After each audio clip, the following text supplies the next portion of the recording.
Barnaby Rudge by Charles Dickens. Chapter 31.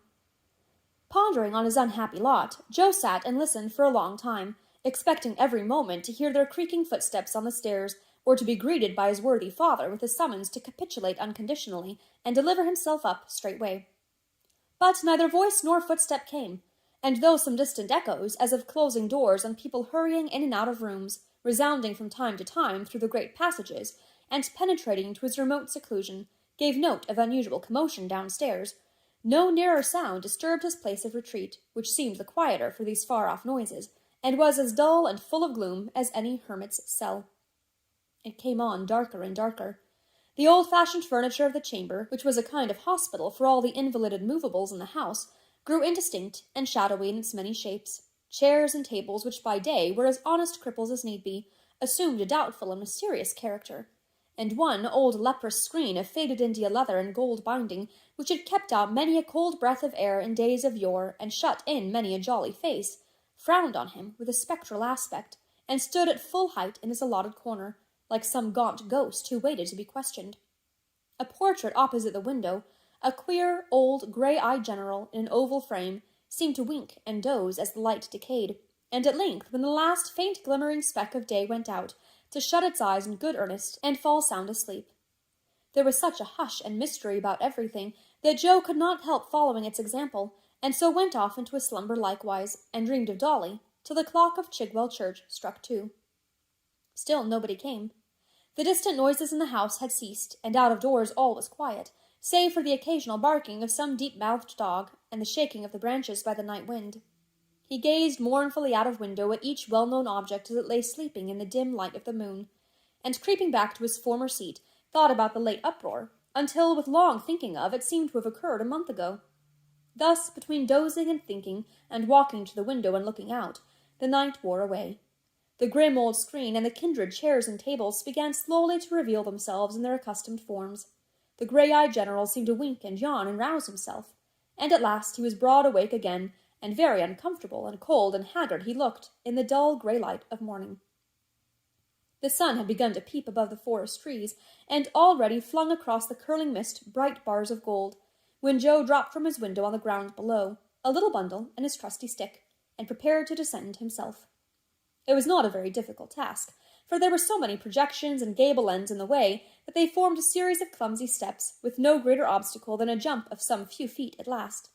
Joe, with his stick and bundle on his shoulder, quickly stood on the firm earth, and looked up at the old maypole, it might be for the last time. He didn't apostrophize it, for he was no great scholar. He didn't curse it, for he had little ill will to give to anything on earth. He felt more affectionate and kind to it than ever he had in all his life before, so said with all his heart, "God bless you," as a parting wish, and turned away.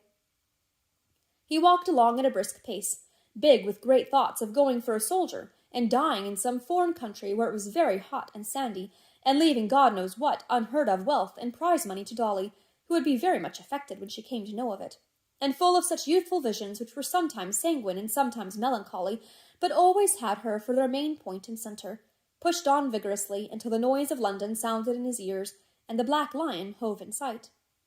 It was only 8 o'clock then, and very much astonished the Black Lion was to see him come walking in with dust upon his feet at that early hour, with no grey mare to bear him company.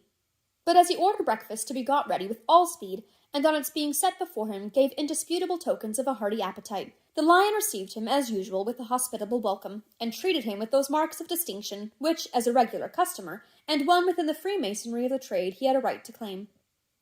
This Lion, or landlord, for he was called both man and beast, by reason of his having instructed the artist who painted his sign to convey into the features of the lordly brute whose effigy it bore, as near a counterpart of his own face as his skill could compass and devise, was a gentleman almost as quick of apprehension and of almost as subtle a wit as the mighty John himself. But the difference between them lay in this, that whereas Mr. Willet's extreme sagacity and acuteness were the efforts of unassisted nature, the Lion stood indebted in no small amount to beer, of which he swigged such copious draughts that most of his faculties were utterly drowned and washed away, except the one great faculty of sleep, which he retained in surprising perfection. The creaking lion over the house-door was, therefore, to say the truth, rather a drowsy, tame, and feeble lion, and as these social representatives of a savage class are usually of a conventional nature, being depicted for the most part in impossible attitudes and of unearthly colours, he was frequently supposed by the more ignorant and uninformed among the neighbours to be the veritable portrait of a host as he appeared on the occasion of some great funeral ceremony or public mourning. "What noisy fellow is that in the next room?" said Joe, when he had disposed of his breakfast and had washed and brushed himself. "A recruiting sergeant," replied the Lion. Joe started involuntarily. Here was the very thing he had been dreaming of all the way along. "And I wish," said the Lion, "he was anywhere else but here. The party make noise enough, but don't call for much. There's great cry there, Mr. Willett, but very little wool. Your father wouldn't like 'em, I know." Perhaps not much, under any circumstances. Perhaps if he could have known what was passing at that moment in Joe's mind, he would have liked them still less. "Is he recruiting for a fine regiment?" said Joe, glancing at a little round mirror that hung in the bar. "I believe he is," replied the host. "It's much the same thing, whatever regiment he's recruiting for. I'm told there ain't a deal of difference between a fine man and another one, when they're shot through and through." "They're not all shot," said Joe. "No," the Lion answered, "not all. Those that are, supposing it's done easy, are the best off, in my opinion."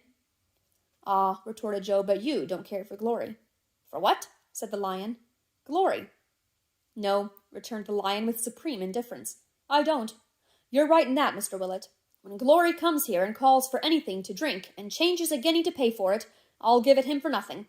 It's my belief, sir, that the Glory's arms wouldn't do a very strong business." These remarks were not at all comforting. Joe walked out, stopped at the door of the next room, and listened. The sergeant was describing a military life. It was all drinking, he said, except that there were frequent intervals of eating and love-making. A battle was the finest thing in the world, when your side won it, and Englishmen always did that. "Supposing you should be killed, sir," said a timid voice in one corner. "Well, sir, supposing you should be," said the sergeant. "What then? Your country loves you, sir. His Majesty King George III loves you. Your memory is honoured, revered, respected. Everybody's fond of you and grateful to you. Your name's wrote down at full length in a book in the War Office. Damn, gentlemen, we must all die some time or another, eh?" The voice coughed and said no more. Joe walked into the room. A group of half a dozen fellows had gathered together in the tap-room and were listening with greedy ears. One of them, a carter in a smock-frock, seemed wavering and disposed to enlist. The rest, who were by no means disposed, strongly urged him to do so, according to the custom of mankind, backed the sergeant's arguments, and grinned among themselves. "I say nothing, boys," said the sergeant, who sat a little apart, drinking his liquor. "For lads of spirit," here he cast an eye on Joe, "this is the time. I don't want to inveigle you. The king's not come to that, I hope. Brisk young blood is what we want, not milk and water. We won't take 5 men out of 6. We want top sawyers, we do. I'm not a-going to tell tales out of school, but damn, if every gentleman's son that carries arms in our corps, through being under a cloud and having little differences with his relations, was counted up—" Here his eye fell on Joe again, and so good-naturedly that Joe beckoned him out. He came directly. "You're a gentleman, by God," was his first remark, as he slapped him on the back. "You're a gentleman in disguise. So am I. Let's swear a friendship." Joe didn't exactly do that, but he shook hands with him and thanked him for his good opinion. "You want to serve," said his new friend. "You shall. You were made for it. You're one of us by nature. What'll you take to drink?" "Nothing just now," replied Joe, smiling faintly. "I haven't quite made up my mind." "A meddlesome fellow like you and not made up his mind?" cried the sergeant. "Here, let me give the bell a pull, and you'll make up your mind in half a minute, I know." "You're right so far," answered Joe, "for if you pull the bell here, where I'm known, there'll be an end of my soldiering inclinations in no time. Look in my face. You see me, do you?" "I do," replied the sergeant with an oath, "and a finer young fellow, or one better qualified to serve as king and country, I never set my—" he used an adjective in this place— "eyes on." "Thank you," said Joe. "I didn't ask you for want of a compliment, but thank you all the same. Do I look like a sneaking fellow, or a liar?" The sergeant rejoined with many choice asseverations that he didn't, and that if his, the sergeant's, own father were to say he did, he would run the old gentleman through the body cheerfully and consider it a meritorious action. Joe expressed his obligations and continued, "You can trust me then, and credit what I say. I believe I shall enlist in your regiment tonight. The reason I don't do so now is because I don't want until tonight to do what I can't recall. Where shall I find you this evening?" His friend replied with some unwillingness, and after much ineffectual entreaty, having for its object the immediate settlement of the business, that his quarters would be at the Crooked Billet in Tower Street, where he would be found waking until midnight, and sleeping until breakfast time tomorrow. And if I do come, which it's 1,000,000 to 1 I shall, when will you take me out of London? Demanded Joe. Tomorrow morning, at 8:30, replied the sergeant. You'll go abroad, a country where it's all sunshine and plunder, the finest climate in the world. To go abroad, said Joe, shaking hands with him, is the very thing I want. You may expect me. You're the kind of lad for us, cried the sergeant, holding Joe's hand in his in the excess of his admiration. You're the boy to push your fortune. I don't say it because I bear you any envy, or would take away from the credit of the rise you'll make, but if I had been bred and taught like you, I'd have been a colonel by this time. Tush, man, said Joe, I'm not so young as that. Needs must when the devil drives, and the devil that drives me is an empty pocket and an unhappy home. For the present, goodbye. For king and country, cried the sergeant, flourishing his cap. For bread and meat, cried Joe, snapping his fingers. And so they parted. He had very little money in his pocket, so little indeed that after paying for his breakfast, which he was too honest and perhaps too proud to score up to his father's charge, he had but a penny left. He had courage, notwithstanding, to resist all the affectionate importunities of the sergeant, who waylaid him at the door with many protestations of eternal friendship, and did in particular request that he would do him the favour to accept of only 1 shilling as a temporary accommodation. Rejecting his offers both of cash and credit, Joe walked away with stick and bundle as before, bent upon getting through the day as he best could, and going down to the locksmith's in the dusk of the evening, for it should go hard, he had resolved, but he would have a parting word with charming Dolly Varden. He went out by Islington and so on to Highgate, and sat on many stones and gates, but there were no voices in the bells to bid him turn. Since the time of noble Whittington, fair flower of merchants, bells have come to have less sympathy with humankind. They only ring for money and on state occasions. Wanderers have increased in number. Ships leave the Thames for distant regions, carrying from stem to stern no other cargo. The bells are silent. They ring out no entreaties or regrets. They are used to it, and have grown worldly. Joe bought a roll and reduced his purse to the condition, with the difference, of that celebrated purse of Fortunatus, which, whatever were its favoured owner's necessities, had one unvarying amount in it.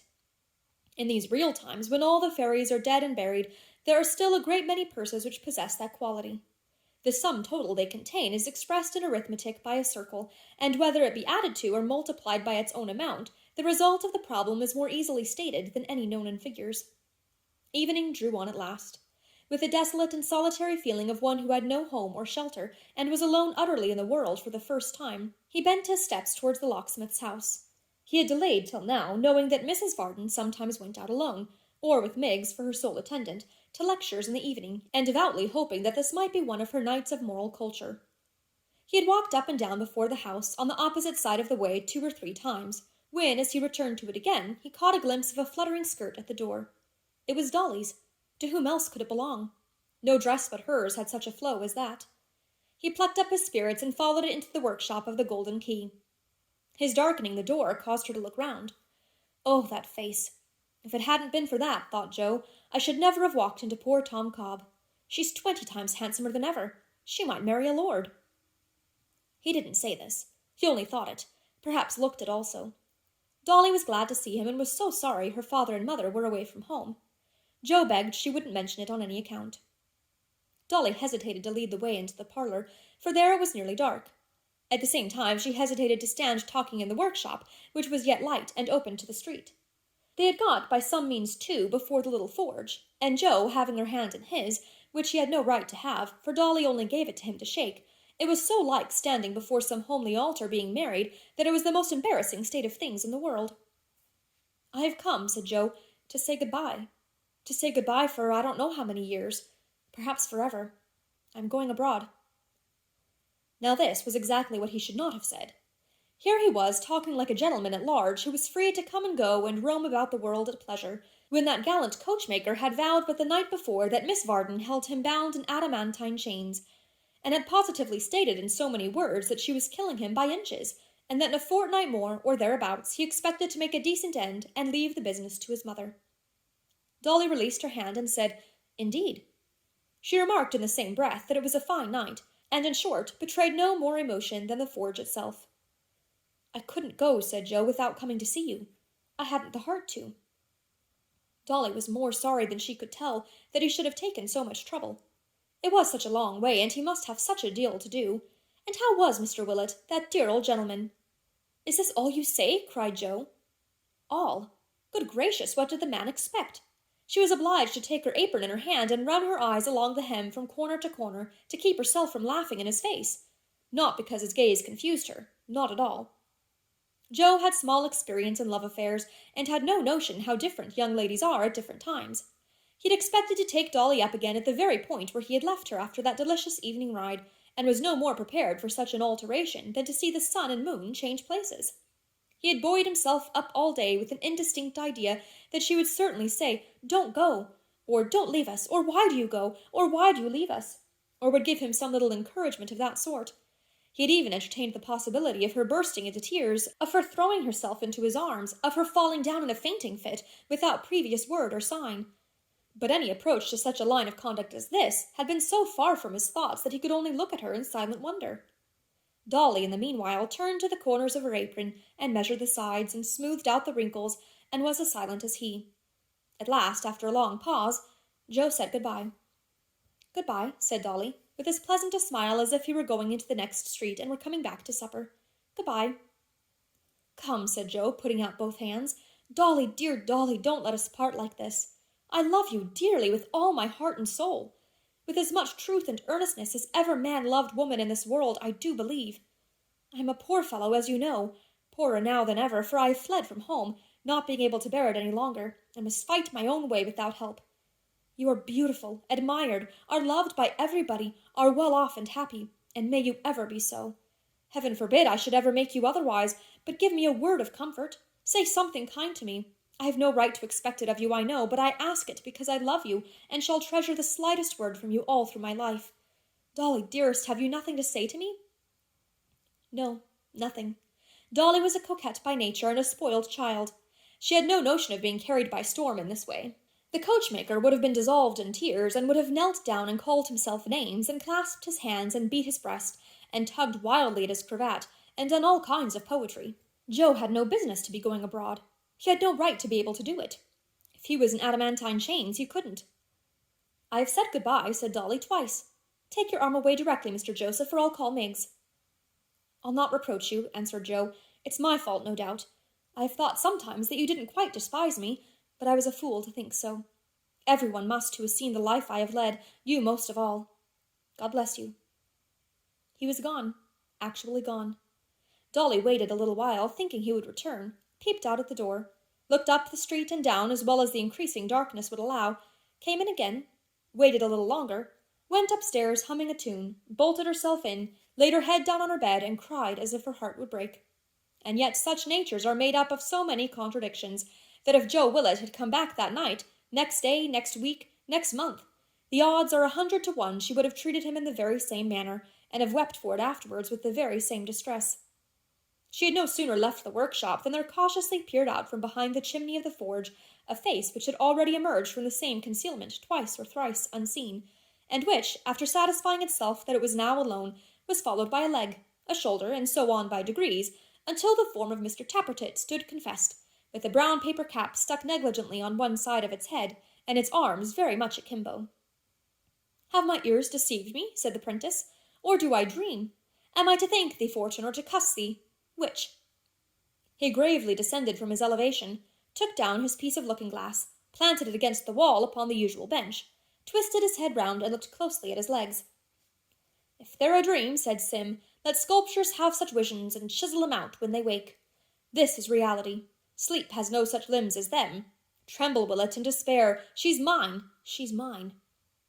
With these triumphant expressions, he seized a hammer and dealt a heavy blow at a vice, which in his mind's eye represented the sconce or head of Joseph Willett. That done, he burst into a peal of laughter which startled Miss Miggs even in her distant kitchen, and dipping his head into a bowl of water had recourse to a jack-towel inside the closet door, which served the double purpose of smothering his feelings and drying his face. Joe, disconsolate and downhearted, but full of courage too, on leaving the locksmith's house made the best of his way to the Crooked Billet, and there inquired for his friend the sergeant, who, expecting no man less, received him with open arms. In the course of 5 minutes after his arrival at that house of entertainment, he was enrolled among the gallant defenders of his native land, and within half an hour was regaled with a steaming supper of boiled tripe and onions, prepared, as his friend assured him more than once, at the express command of his most sacred majesty the king. To this meal, which tasted very savory after his long fasting, he did ample justice, and when he had followed it up or down with a variety of loyal and patriotic toasts, he was conducted to a straw mattress in a loft over the stable, and locked in there for the night. The next morning he found that the obliging care of his martial friend had decorated his hat with sundry party-colored streamers, which made a very lively appearance, and in company with that officer and 3 other military gentlemen newly enrolled, who were under a cloud so dense that it only left 3 shoes, a boot, and a coat and a half visible among them, repaired to the riverside. Here they were joined by a corporal and 4 more heroes, of whom 2 were drunk and daring, and 2 sober and penitent, but each of whom, like Joe, had his dusty stick and bundle. The party embarked in a passage-boat bound for Gravesend, whence they were to proceed on foot to Chatham. The wind was in their favour, and they soon left London behind them, a mere dark mist, a giant phantom in the air.